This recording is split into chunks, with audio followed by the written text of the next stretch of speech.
오늘 말씀의 제목은 하나님의 역설적인 선택입니다.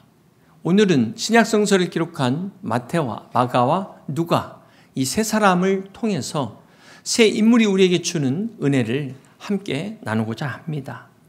신약의 사복음서는 여러분 아시는 것처럼 마태복음, 마가복음, 누가복음, 요한복음의 순서로 기록되어 있습니다. 그렇다면 이 사복음서 중에 역사적으로 가장 먼저 기록된 것은 어떤 것일까요? 네, 마가복음입니다. 유럽과 미국 사람들 이름 중에 마르코, 마르코스, 막스, 마크가 다 이 마가의 이름입니다. 마가는 로마식 이름인데요. 전쟁의 신 마르스에서 온 이름입니다. 원래 이 마가의 본명은 요한이었어요. 사도 요한이 아닙니다. 네. 이 마가는 남다른 배경을 가지고 있었는데 바로 집안이 예루살렘의 갑부집이었습니다. 아주 쟁쟁한 집안이었어요. 우리가 사도행전 2장에 그 오순절 성령의 역사를 다 기억하실 텐데, 이 장소가 어떤 장소였냐면 마가의 다락방이었습니다. 우리는 다락방이라고 하니까 어디 좀 작은 곳 생각하는데 거기에 몇 명이 모였죠? 120여 명이 기도 중에 성령이 충만한 역사를 받습니다. 2층 집에 120명이 모여서 기도할 정도, 그것도 예루살렘 시내에서 결코 작은 집이 아닙니다. 지금 생각하면 여의도에서 한 120명이 집에 모이려면 몇 평이 돼야 될까요? 한 100평은 돼야 됩니다. 그것도 2층 집에, 건평만 100평짜리 2층 집이다 생각하면 이게 상당한 부자라는 것을 알 수가 있어요. 초대교회를 오이코스라고 말하는데 가정교회라는 뜻이 있습니다. 초대교회에 무슨 건물이 있었겠습니까? 무슨 교회를 지을 수 있었겠습니까? 가정집에서 모여서 예배를 드렸습니다. 그 당시 집들이 작다 보니까 최대한 맥시멈으로 모여봐야 50명 이상 모이기가 어려운 거죠. 그러니까 대부분 초대교회는 50명 미만의 작은 교회였다라는 것을 우리는 알 수 있습니다. 그런 가운데 특별히 마가의 집은 아주 부잣집, 큰 집이었기 때문에 거기에서 많은 성도들이 모여서 함께 같이 기도하며 교회로서 쓰임을 받았다는 것입니다. 자, 우리가 사도행전 12장 11절을 한번 같이 보실까요? 예, 베드로가 정신이 들어 이르되 내가 이제야 참으로 주께서 그의 천사를 보내어 나를 헤롯의 손과 유대 백성의 모든 기대에서 벗어나게 하신 줄 알겠노라 하여 요한의 어머니 마리아의 집에 가니 여러 사람이 거기에 모여 기도하고 있더라. 베드로가 옥에 갇혔을 때 그들이 모여서 함께 기도한 것이 어디였습니까? 마가라 하는 요한의 어머니 마리아의 집이었다. 마가의 집이었다는 거예요. 그러니까 마가의 부모님들이 얼마나 믿음에 헌신됐으면 자기의 집을 오픈해서 기도의 처소로, 교회로 사용하고 있다는 것을 알 수 있습니다. 자, 그 바람에 마가는 자기 집에서 이 베드로를 비롯한 초대교회 지도자들을 항상 가까이에서 볼 수 있었을 거예요. 그렇기 때문에 이 마가는 부잣집 아들이죠. 게다가 믿음이 좋은 부모 밑에서 영적인 기라성 같은 사도들을 항상 함께 교제하죠. 이런 복이 어디 있습니까? 요즘으로 말하면 신랑 1호감이다. 신랑 1호감. 자, 이처럼 좋은 배경에 또 집안에서 부유한 환경에서 자란 이 마가 얼마나 기대가 컸겠습니까? 안타깝게도 이 마가의 초기의 모습은 실망스러운 모습이었습니다. 사도행전 13장 13절입니다. 바울과 및 동행하는 사람들이 바보에서 배 타고 밤빌리아에 있는 버가에 이르니 요한은 그들에게서 떠나 예루살렘으로 돌아가고. 여기 요한이 바로 마가죠. 마가가 바울과 바나바와 함께 1차 선교여행 때 함께 했는데 그만 도중에 하차한 겁니다. 자, 이로 인해서 바울이 매우 화가 났는데요. 오죽하면은 2차 선교여행 때 이 마가를 데리고 가자는 바나바와 결별을 할 정도였습니다. 어쩌면 이 마가는 부잣집 아들이라 한 번도 고생해 본 적이 없다 보니까 이 바울의 선교 여행에 동참을 하긴 했는데 막상 이 어려움을 닥치니까 그냥 중간에 포기하고 집으로 와버린 거예요. 우리 같이 청년부 팀들이 아우리치를 갔는데 힘들다고 자기만 중간에 와버린 겁니다. 자, 이 때문에 바울이 마가에 대해서 얼마나 실망했으면 이 바나바는 자기를 세워준 멘토 아닙니까? 이 바나바와 갈랐을 정도였다는 거예요. 자, 이처럼 우리도 인생을 살다 보면 마가처럼 원치 않는 실패를 경험할 수가 있습니다. 중도 하차하는 경우가 있습니다. 근데 중요한 것은 우리가 이런 실패를 경험했을 때, 중도 하차했을 때 우리가 어떻게 해야 될 것인가. 잔 맥스웰은 실패하지 않는 보통 사람이 되지 말고 실패하는 성공자가 되라는 이야기를 합니다. 그러면서 그는 성공한 사람들 중에 공통점이 있는데 그것은 바로 그들이 실패를 했어도 전혀 자신을 실패자로 인정하지 않았다는 사실입니다. 자, 이처럼 마가는 비록 1차 선교여행에서 실패했지만 그는 다시 2차 선교여행에 함께하게 됩니다. 그래서 이 마가에 대해서 훗날 바울이 기록한 것을 보게 되면 골로새서 4장 10절입니다. 나와 함께 갇힌 아리스다고와 바나바의 생질 마가와 이 마가에 대하여는 너희가 명을 받았음에 그가 이르거든 영접하라. 자, 여기 바울이 마가에 대하여 뭐라고 이야기합니까? 나와 함께 갇힌 자, 동역자라고 소개하고 있어요. 빌레몬서 1장 23절에도 그리스도 예수 안에서 나와 함께 갇힌 자 에바브라와 또한 나의 동역자 마가라고, 이 바울의 동역자 이름에 마가의 이름이 있다는 것을 알 수 있습니다. 디모데후서 4장 11절에 보면 바울이 디모데에게 이야기하는 과정에 마가의 이야기를 합니다. 누가만 나와 함께 있느니라. 내가 올 때에 마가를 데리고 오라. 그가 나의 일에 유익하니라. 자, 이처럼 바울이 나중에 마가를 찾을 정도로 마가는 아주 유익한 사람이 되어 있습니다. 또 베드로는 이 마가에 대해서 뭐라고 이야기하냐면 베드로전서 5장 13절입니다. 택하심을 함께 받은 바벨론에 있는 교회가 너희에게 문안하고 내 아들 마가도 그리하느니라. 베드로는 마가를 내 아들 마가라고 부르고 있어요. 이렇게 마가가 헬라어에 능통했기 때문에 베드로의 통역을 맡기도 했고 베드로의 동역자가 되었는데 베드로는 그를 아들이라고 이야기하고 있습니다. 이처럼 이 마가가 신약의 사복음서 중에 바로 이 마가복음을 최초로 기록한 위대한 인물이 된 것입니다. 사랑하는 성도 여러분, 오늘 이 마가를 통해서 우리에게 주는 교훈이 뭘까요? 하나님이 이런 부자도 사용하신다는 거예요. 보통 우리는 성경에 보면 하나님이 약하고 가난한 사람들만 사용하신다 이렇게 생각하는데 하나님은 부자든 가난한 사람이든 겸손한 믿음의 사람들을 사용하신다는 것입니다. 특별히 마가는 부유한 가정, 부유한 환경임에도 불구하고 그가 이처럼 실패했음에도 불구하고 다시금 귀하게 쓰임받은 것처럼 오늘 여러분들도 마가와 같은 부자 되시기를 주님의 이름으로 축복합니다. 사랑하는 성도 여러분, 오늘 마가를 통해서 우리에게 주시는 교훈이 뭡니까? 부자는 하나님의 축복을 받은 거예요. 누구보다도 물질의 축복을, 달란트를 받은 겁니다.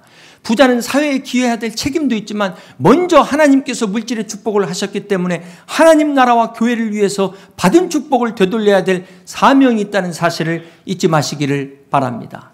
누가복음 16장에 보면은 안타까운 부자가 나와요. 거기 거지 나사로와 함께 부자가 나옵니다.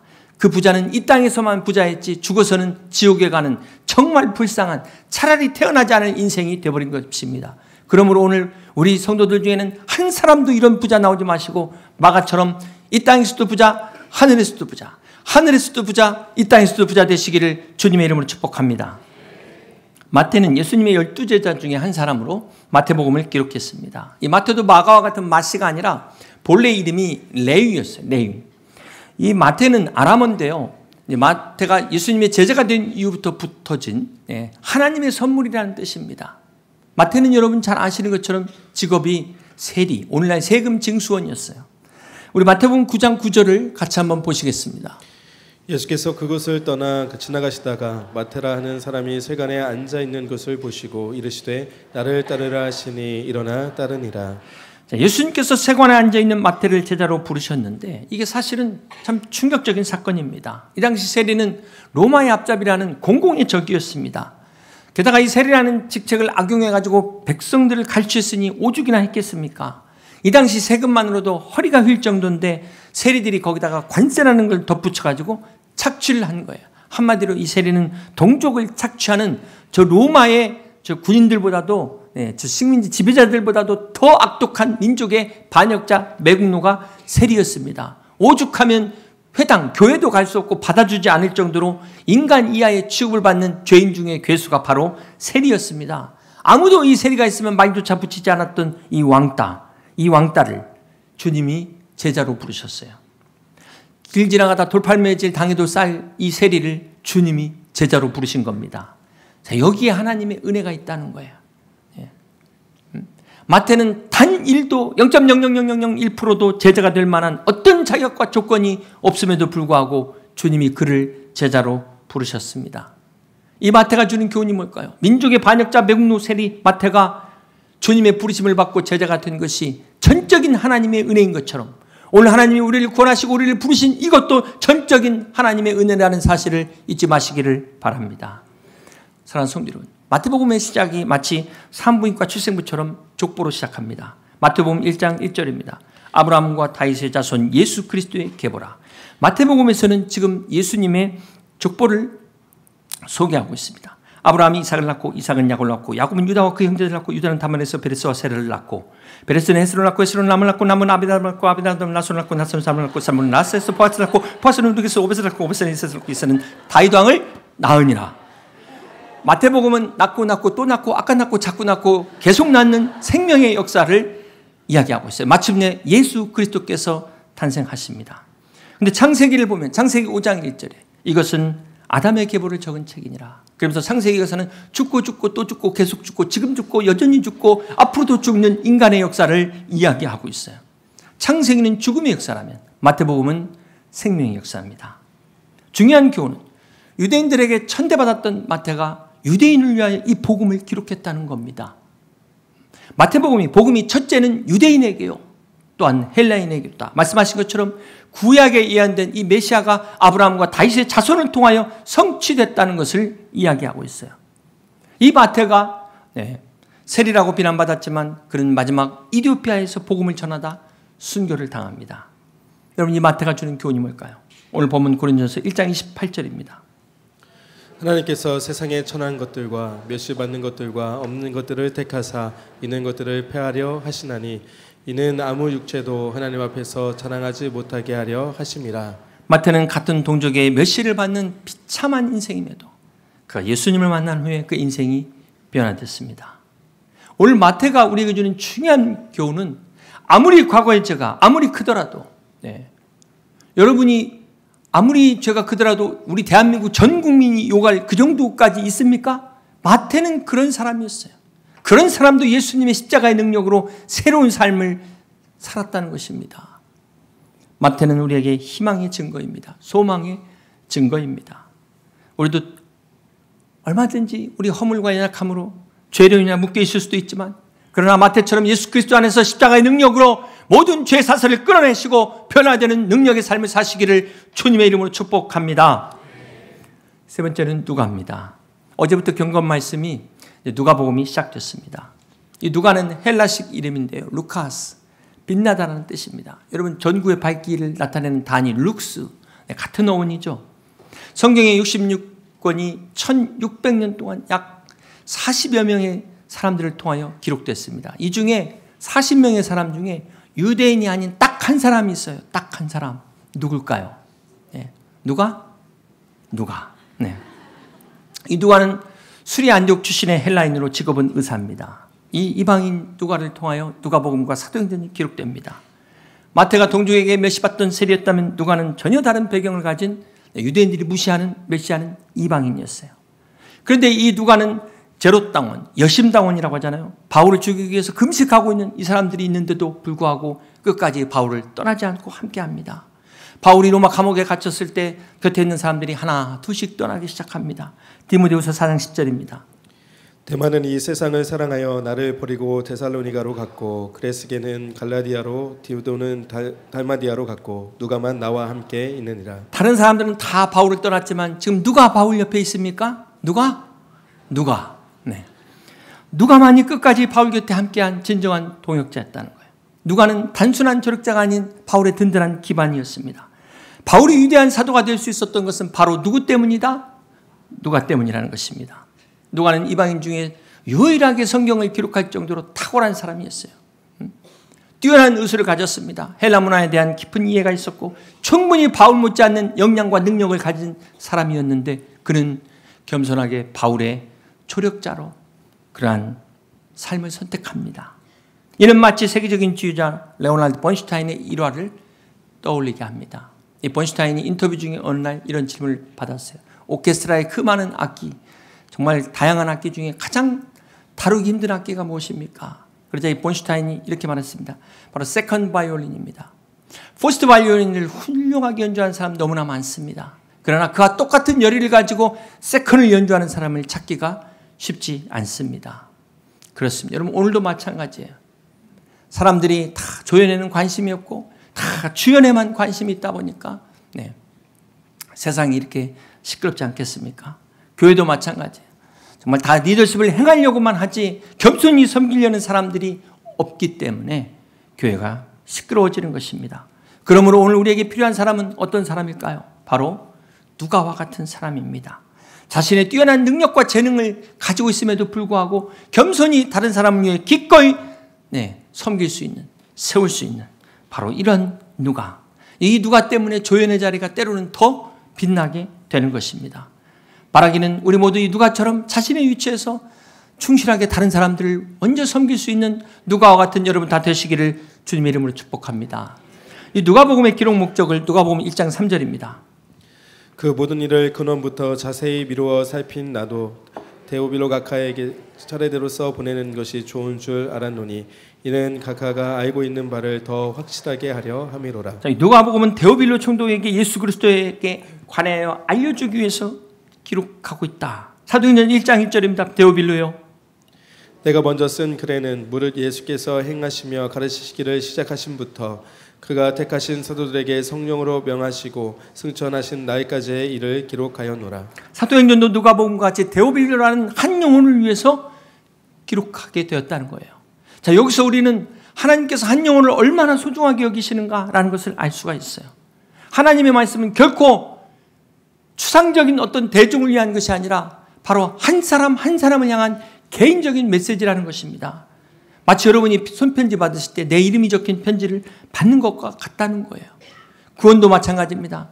이 군중 속에서 다수 속에서 묻어서 가는 것이 아니라 바로 한 영혼, 바로 나로부터 시작되는 것이 하나님의 역사입니다. 오늘 설교도 마찬가지예요. 제가 비록 이 많은 사람들 가운데 선포하지만 이 말씀은 여러분 한 사람 한 사람을 위해서 선포되는 하나님의 말씀인 것을 믿으시기를 바랍니다. 이 시간 한 영혼에게 주시는 이 말씀이 심령골수를 찔러 쪼개는 능력의 말씀이 되어 여러분 안에 복음의 역사가 시작되고 구원의 역사가 시작되고 하나님의 거룩한 삶의 역사가 시작되어 꼽히는 여러분 되시기를 주님의 이름으로 간절히 축원합니다.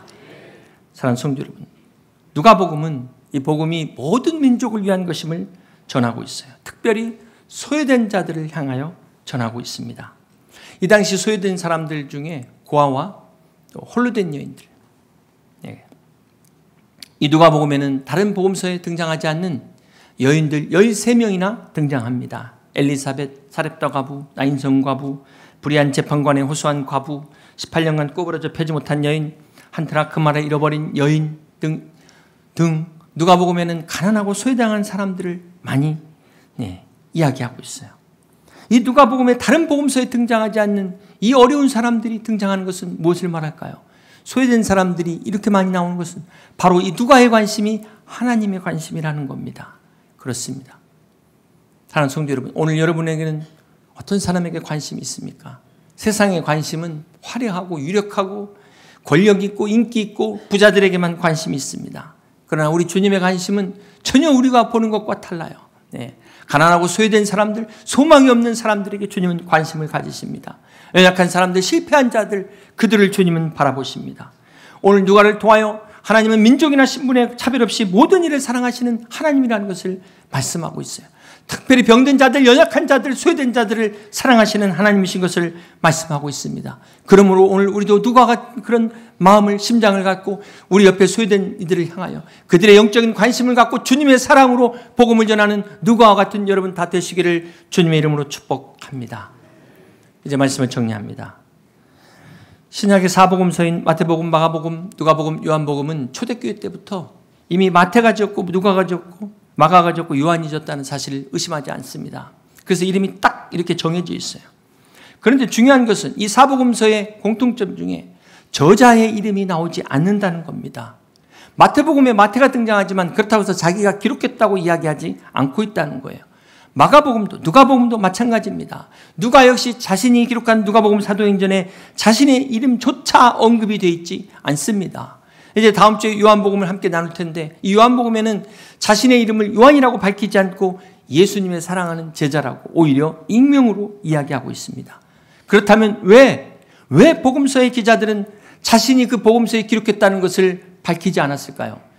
아니 어떻게든 이런 가문의 영광이 어디 있습니까? 내가 이것을 기록했다는 이 영광을 제일 앞에 남기든 뒤에 남기든 아니면 중간이든 어디든 끼워넣어가지고 부록으로 남기든 자기 이름을 남겼어야 될 텐데 밝히지 않았다는 거예요. 그 이유는 바로 디모데후서 3장 16절입니다. 모든 성경은 하나님의 감동으로 된 것으로 교훈과 책망과 바르게 함과 의로 교육하기에 유익하니. 그렇습니다. 모든 성경의 저자가 하나님이시기 때문에 그렇습니다. 이들은 자기가 받아 적었지만 내 생각이 아니요 내 이야기가 아니요 하나님이 주신 생명의 말씀이기 때문에 자신들의 이름을 빼고 오직 하나님께만 영광을 돌린 것입니다. 사랑하는 성도 여러분, 오늘 이 복음서의 기자들의 행동을 통해서 우리가 깨달아야 될 게 뭘까요?